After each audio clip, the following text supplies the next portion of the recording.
അപ്പം ഇന്ന് ഞാനും അമ്പാടിയും നന്ദും കൂടെയാണ് പശുവിന് തീറ്റ ഇറക്കാൻ പോകുന്നത്. നമ്മുടെ ഇവിടെയുള്ള ആറ്റിലാണ് പുല്ലിറക്കാൻ പോകുന്നത്. വേനലായതുകൊണ്ട് ആറ്റിലെ വെള്ളമൊക്കെ വറ്റി കിടക്കുന്നതുകൊണ്ട് ഫുള്ള് പുല്ല് പിടിച്ച് കിടക്കുക. അപ്പോൾ പശുവിന് തീറ്റ ഇറക്കാൻ വേണ്ടി പിന്നെ വേറെ എങ്ങും പോകണ്ട. അമ്പാടി ആദ്യം തന്നെ ചാടി ഇറങ്ങി ആറ്റിൽ നിൽക്കുന്നുണ്ട്. കാരണം കൊച്ചച്ഛൻ കമ്പും കൊണ്ട് അങ്ങോട്ടും ഇങ്ങോട്ടും നടക്കുന്നുണ്ട്.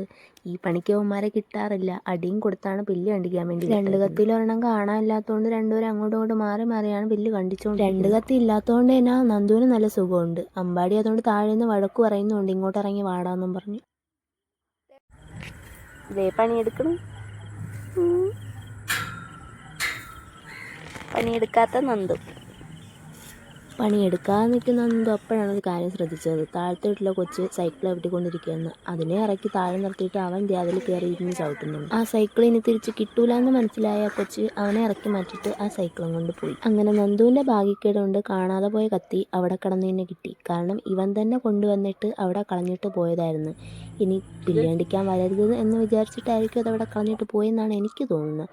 അങ്ങനെ അത് കിട്ടിയിട്ടുണ്ട്. അതിൻ്റെ സന്തോഷം അവനെ കാണാനും ഉണ്ട്. അങ്ങനെ അതും കണ്ടുകൊണ്ട് വന്ന അമ്പാടിതോ അവൻ്റെ കൂടെ നിന്ന് തന്നെ ഡാൻസ് കളിക്കുന്നുണ്ട്. അവൻ ആ കത്തി കിട്ടിയതിൻ്റെ സന്തോഷത്തിൽ. അങ്ങനെ നന്ദുവിൻ്റെ കോൺട്രിബ്യൂഷൻ ഇല്ലാത്തത് കൊണ്ട് അമ്പാടിക്ക് പറ്റുന്ന രീതിയിൽ അവൻ കുറച്ച് പുല്ലൊക്കെ കണ്ടിച്ചിട്ടുണ്ട്. ഇതിൽ ഞാനും കൂടെയാണ് കൂടെ പോയെങ്കിലും എനിക്ക് കണ്ടിക്കുന്ന പരിപാടിയില്ല. ഞാൻ കണ്ടാൽ മതിയല്ലോ.